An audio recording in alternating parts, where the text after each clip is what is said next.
Hola, ¿qué tal? Muy buenos días, 7 de la mañana, 3 minutos. Gracias por amanecer con nosotros acá en Vélez por la mañana.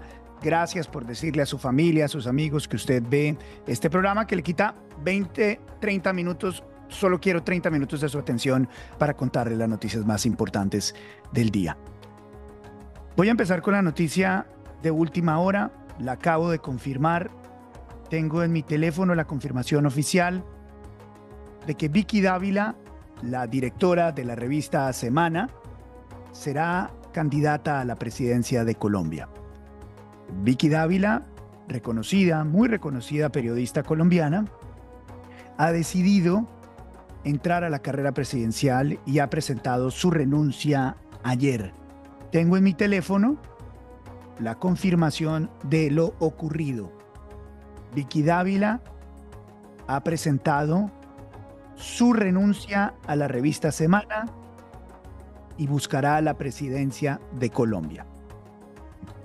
Vicky Dávila hace lo correcto. Vicky Dávila hace lo que corresponde. Por dos razones. Lo primero, como cualquier ciudadana, tiene el derecho y además la obligación, porque la tenemos todos, de hacer lo mejor por el país. Y Vicky cree que el camino para hacerle el bien al país es buscar la política, es buscar el camino político y es buscar la presidencia de la República.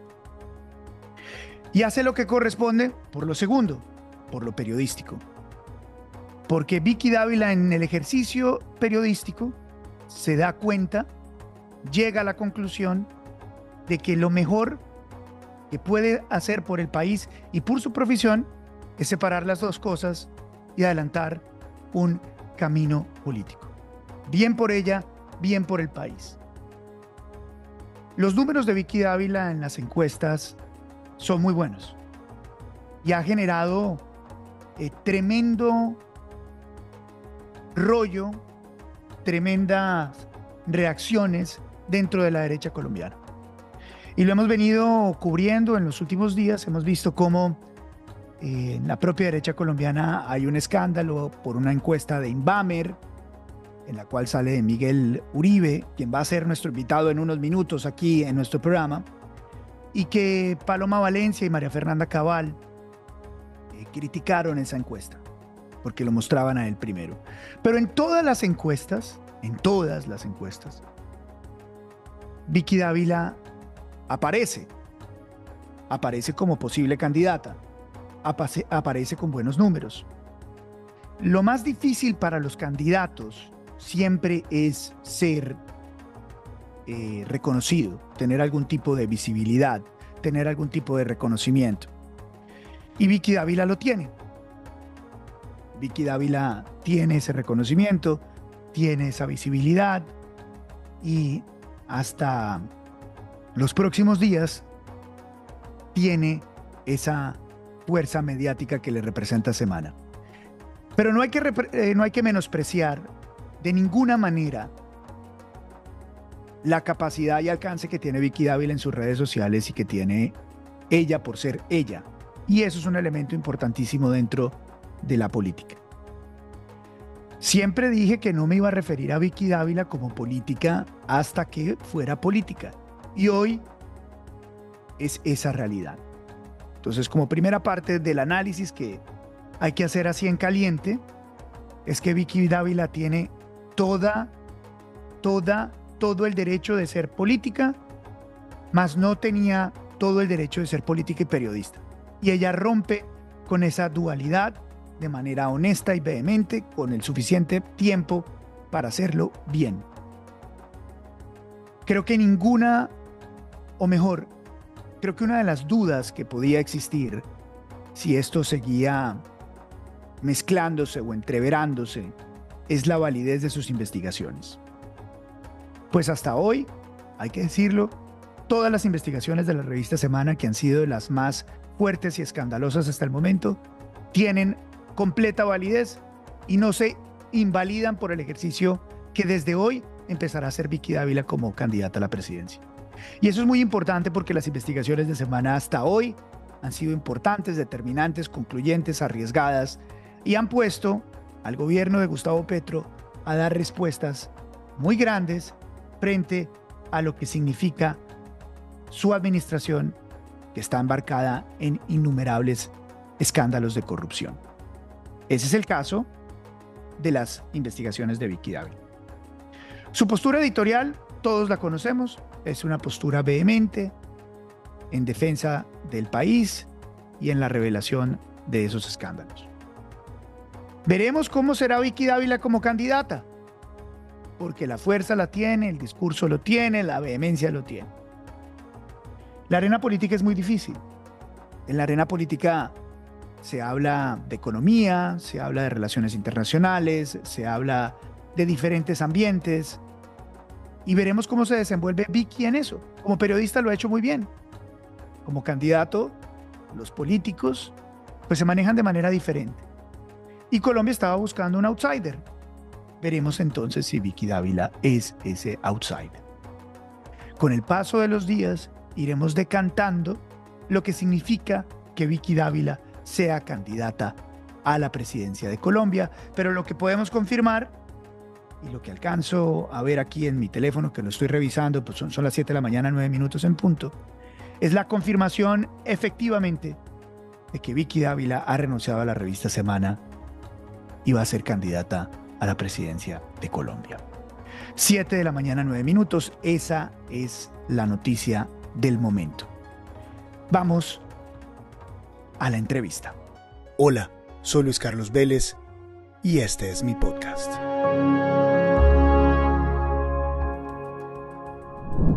Y continuamos con lo que es la polémica más importante de estos días y tiene que ver con la configuración de la derecha colombiana. Tiene que ver cómo se está configurando la derecha de nuestro país ante las próximas elecciones. Y el protagonista es, por supuesto, el senador Miguel Uribe Turbay, quien se encuentra en comunicación con nosotros. Senador Miguel, muchas gracias por acompañarnos. Buenos días. Luis Carlos, es un gusto estar aquí contigo, con toda la audiencia y bueno, qué gusto volver a conversar. Muchísimas gracias. Senador, ¿estoy exagerando si digo que usted está en el centro de la polémica por todo lo que ha pasado en las últimas horas? Bueno, eso depende porque para que haya peleas o polémicas debe haber dos y yo pues no estoy peleando con nadie. Y lo cierto es que pues todo esto se desata además de una manera absolutamente sorpresiva por una encuesta de muchísimas que se revelan permanentemente. Y lo cierto es que si bien en esta encuesta hecha por una prestigiosa encuestadora presenta varios escenarios, hay varias conclusiones fundamentales como la reivindicación de Uribe y sus tesis, el posicionamiento del Centro Democrático y entre otras cosas, un crecimiento de mi candidatura y de mi proyecto, digamos, de mí, pues lo que tengo claro es que ante las encuestas, pues lo único que uno que tiene que hacer es trabajar, ¿no? Yo la recibo no solo con humildad, sino que además entiendo que ni una buena encuesta me puede conformar, ni una mala encuesta me puede preocupar. Y dicho eso, pues yo lo que creo es que hoy más que nunca tenemos que preocuparnos es por la unidad. Los contradictores están afuera y necesitamos toda la unidad para ganar en el 26 y para gobernar. Sí, lo que algunos pueden estar preguntándose hoy es, hombre, tal vez la molestia es porque Paloma Valencia y la doctora María Fernanda Cabal dicen que la encuesta de Inbamer a la cual usted hace referencia, doctor Miguel, es una encuesta que usted pagó. ¿Usted pagó esa encuesta de Inbamer para que lo pusiera de primero o no? No la pagué, no la difundí. Yo he hecho varios estudios de opinión para tomar decisiones, para poder guiar, pues es una herramienta de trabajo. Nunca las he difundido, nunca lo he hecho, nunca lo voy a hacer, no es mi interés, pero además no estoy dispuesto a pelear con nadie de mis compañeros. Aquí lo que necesita Colombia es toda la unidad posible para poder superar la adversidad que hoy tenemos. Y además decir que yo pagué o acusar, es decir, la suposición de que yo pagué para que me vaya bien en una encuesta, primero, pues es una acusación sin ningún fundamento, pero además, no, como ya dije, ya no la pagué, sino que además es una acusación a una encuestadora que además ha sido siempre reputada. Mire, Luis Carlos, usted me conoce hace muchos años, yo no soy de esos que cuando me va bien en una encuesta, la acredito, digo que qué bueno, la celebro, y cuando me va mal, la descalifico. Eso no está bien, porque además lo que es cierto, insisto, es que las encuestas, pues finalmente son las fotografías, no todas se hacen igual, etcétera. Pero esta particularmente es una encuesta reputada, siempre lo ha sido. Entonces me sorprende este debate, pero además mi filosofía particular frente a las encuestas es, cuando en una encuesta salgo mal, trabajo el doble. Y cuando en una encuesta salgo bien, pues trabajo aún más. Punto. Es que aquí todavía falta muchísimo. Entonces, a mí, insisto, me sorprende este debate y Sí. pues al final es evidente que el daño que le hace a la posibilidad de ganarle a Petro es enorme, cuando además la encuesta está reivindicando, insisto, a Uribe, sus tesis y el Centro Democrático.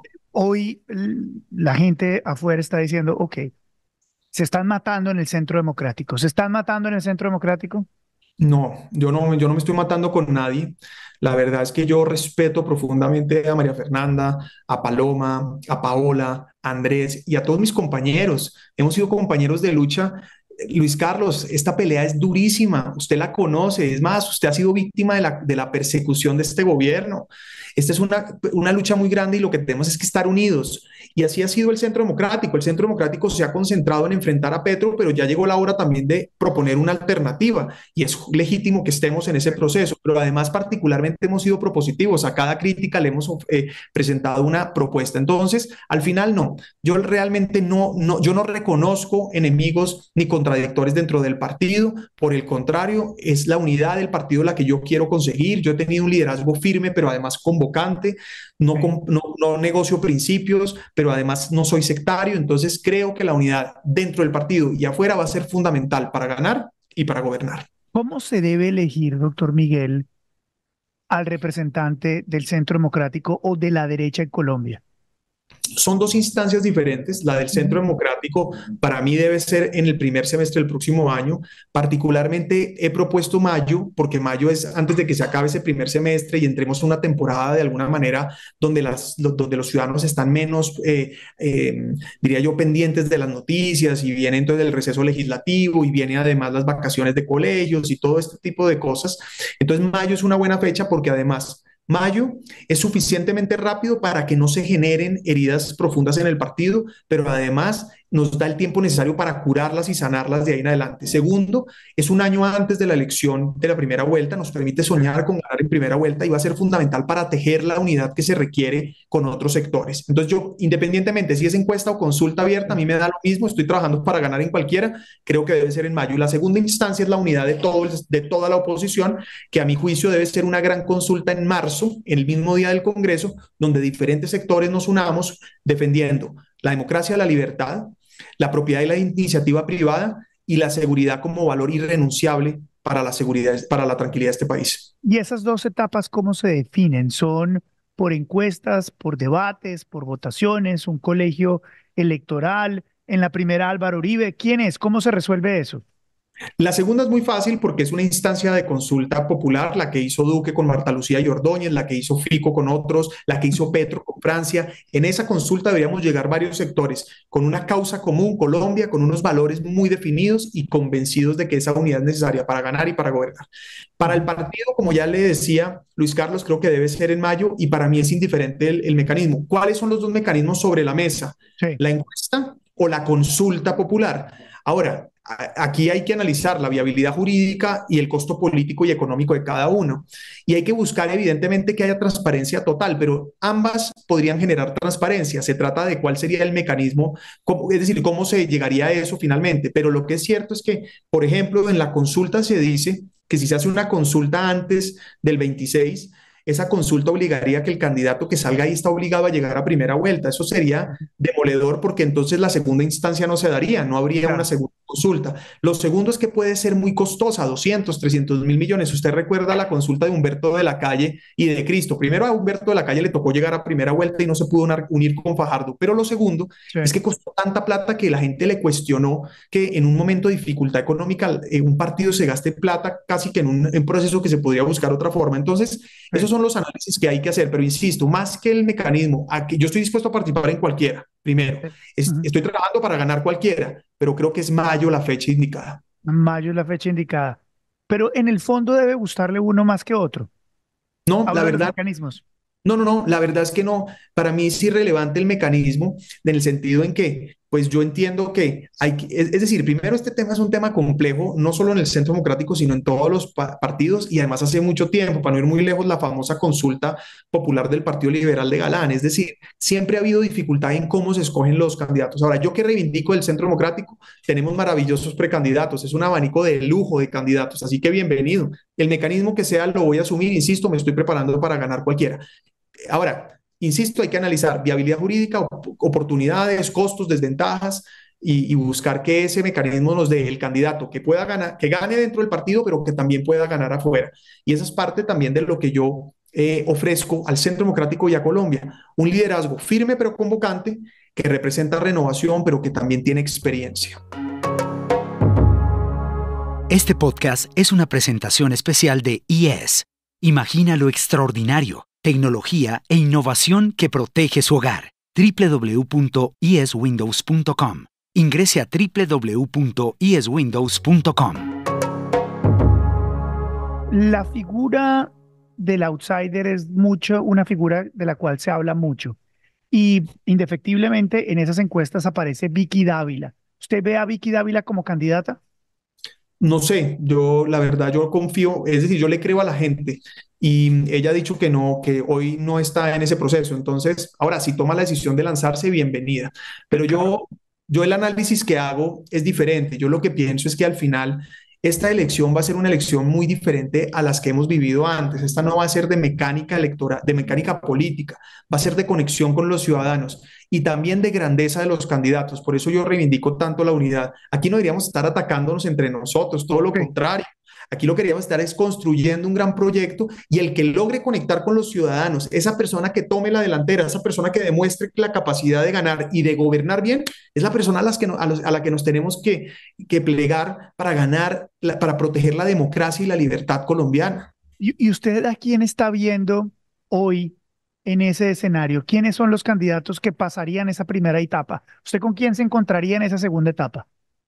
Bueno, lo primero es que estoy convencido y por eso estoy trabajando con esta determinación de que seré yo el candidato del Centro Democrático y para eso estoy trabajando, reconociendo y valorando a los demás precandidatos. Eso, obvio, vuelvo y repito, todo mi respeto, mi cariño y mi admiración para ellos. Y seremos fundamentales, estar todos unidos para ganar, no Ujú. solo en la segunda etapa, sino en ese 26 que va a ser tan importante.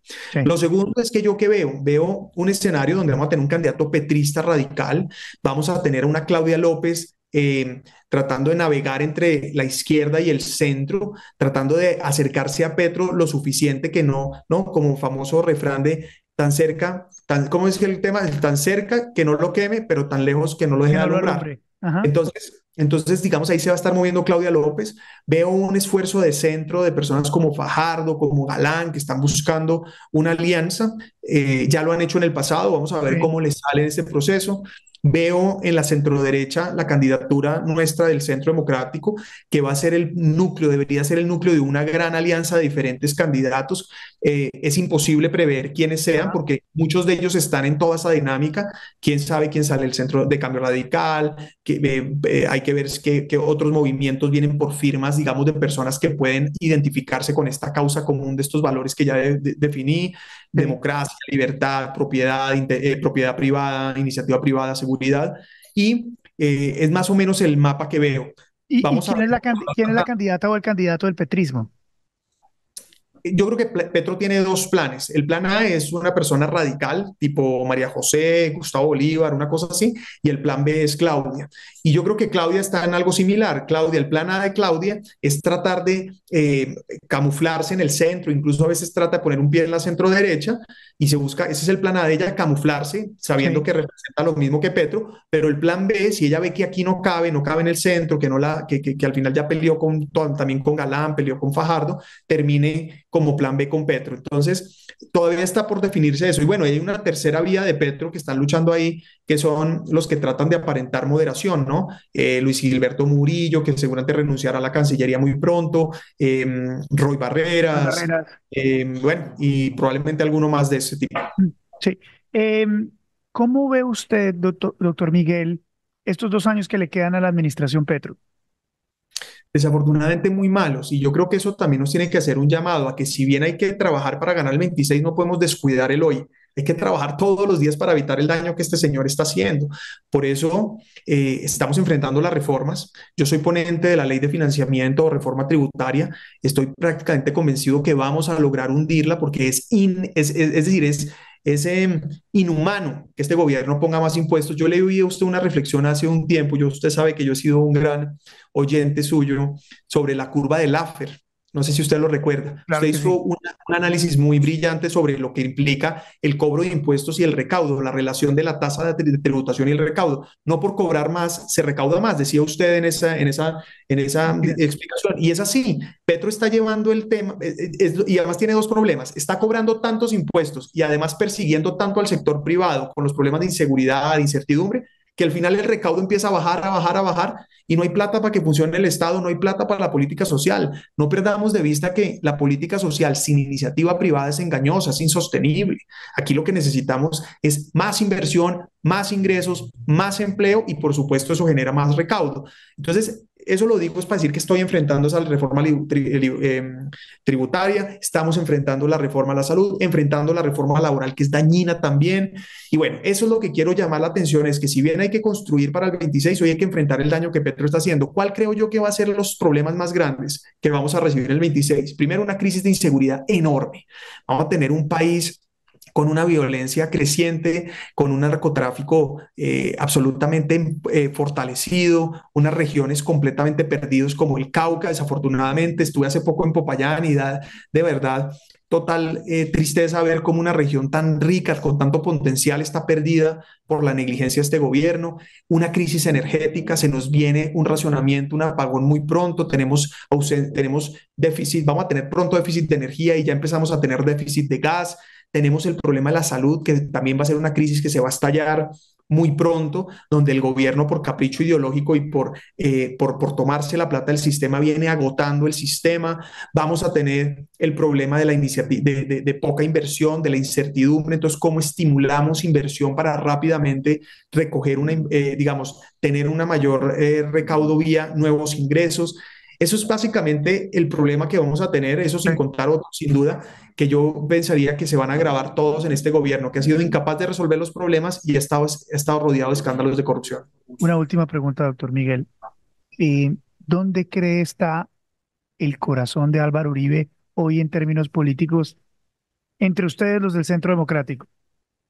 No, el corazón de Álvaro Uribe es Colombia. Él tiene el ánimo profundo de ganar las elecciones con unas tesis que hoy se necesitan. Hoy Colombia necesita, Luis Carlos, más que nunca las tesis o lo que ha ofrecido siempre Álvaro Uribe. Es decir, hoy Colombia requiere lo que el Centro Democrático siempre le ha ofrecido: seguridad, inversión, política social, austeridad y transparencia y diálogo popular, que además así es como se defiende la democracia. No en vano, esta semana, el sábado, vamos a estar en Barranquilla promoviendo un foro.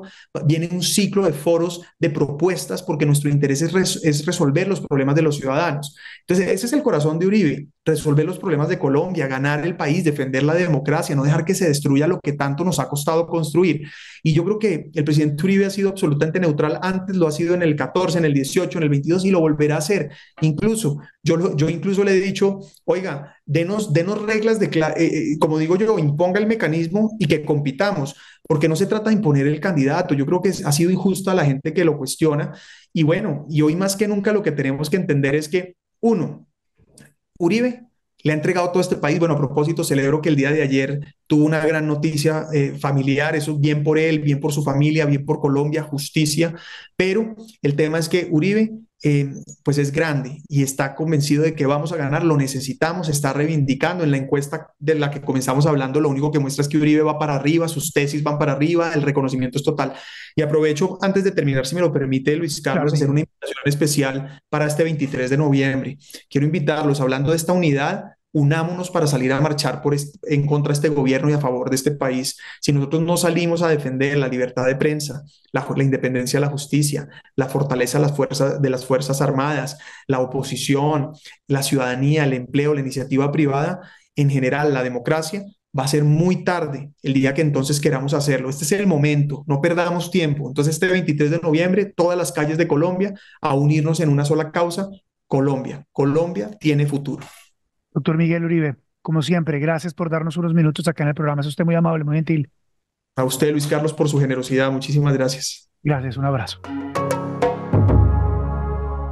Este podcast es presentado por Caribana, el único resort con campo de golf y sede de playa en la zona norte de Cartagena que es una realidad. En Caribana está la mejor opción para comprar vivienda, lotes para construir la casa de tus sueños y apartamentos para rentas cortas. Visita www.caribanacartagena.com o llama al 316-694-0621. 316-694-0621. La JEP imputó como máximos responsables a 6 exintegrantes del secretariado de las FARC por el reclutamiento y la utilización de niños y niñas, así como por otros crímenes de guerra cometidos en su contra en el contexto de la vida intrafilas, incluidos malos tratos, tortura, homicidio y violencias sexuales.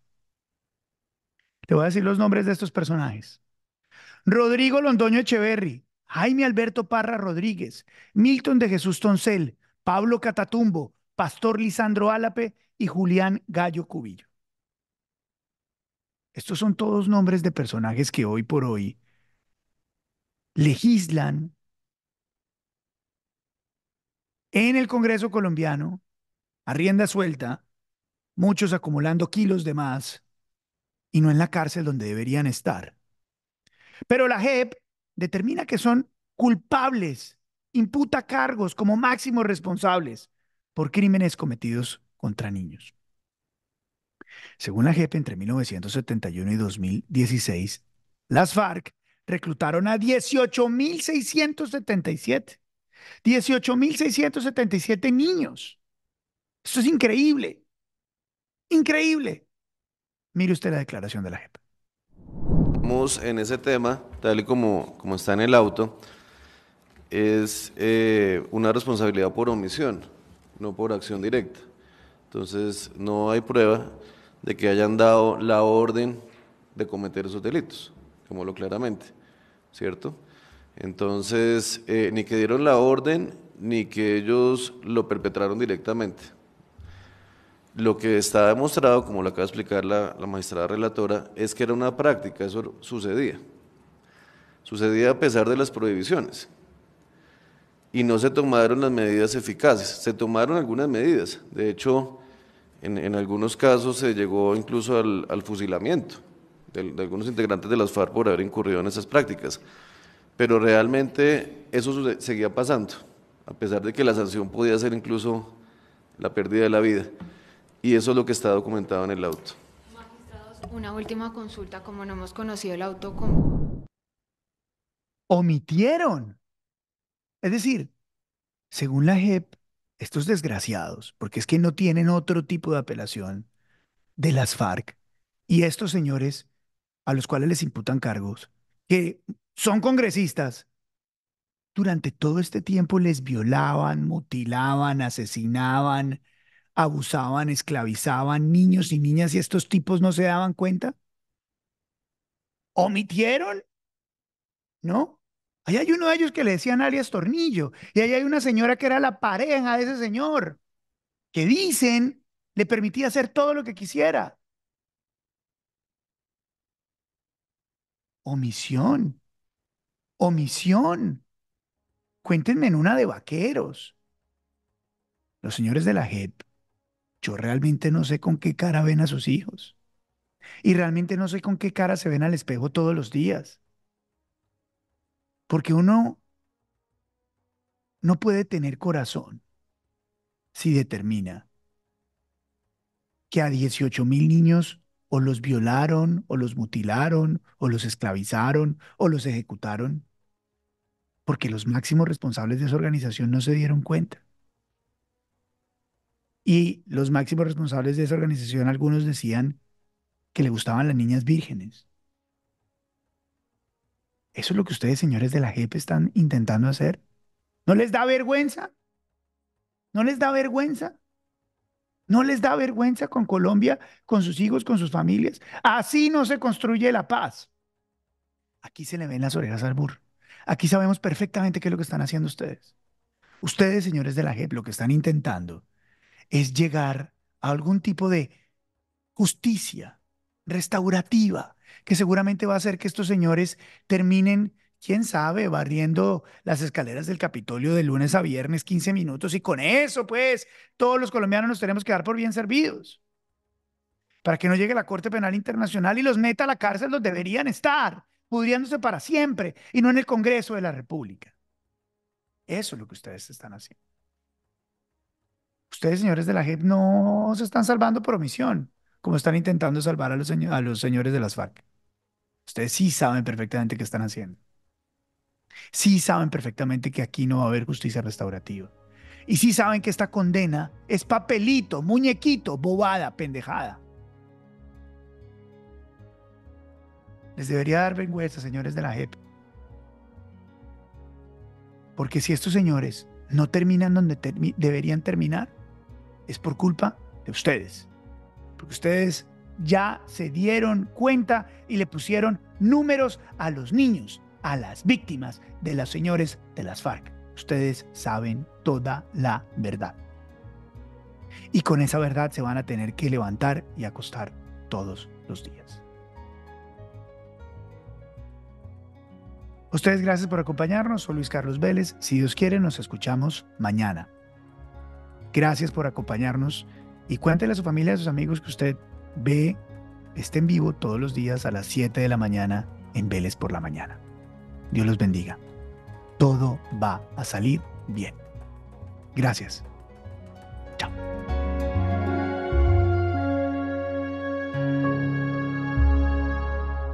Este podcast es una producción de Visimiria. Producción periodística, Lewis Acuña. Producción de audio, Luis Martínez. Música original, Miki de Narváez. Este podcast es presentado por Caribana, el único resort con campo de golf y sede de playa en la zona norte de Cartagena que es una realidad. En Caribana está la mejor opción para comprar vivienda, lotes para construir la casa de tus sueños y apartamentos para rentas cortas. Visita www.caribanacartagena.com o llama al 316-694-0621. 316-694-0621. Este podcast es una presentación especial de IES. Imagina lo extraordinario, tecnología e innovación que protege su hogar. www.ieswindows.com. Ingrese a www.ieswindows.com.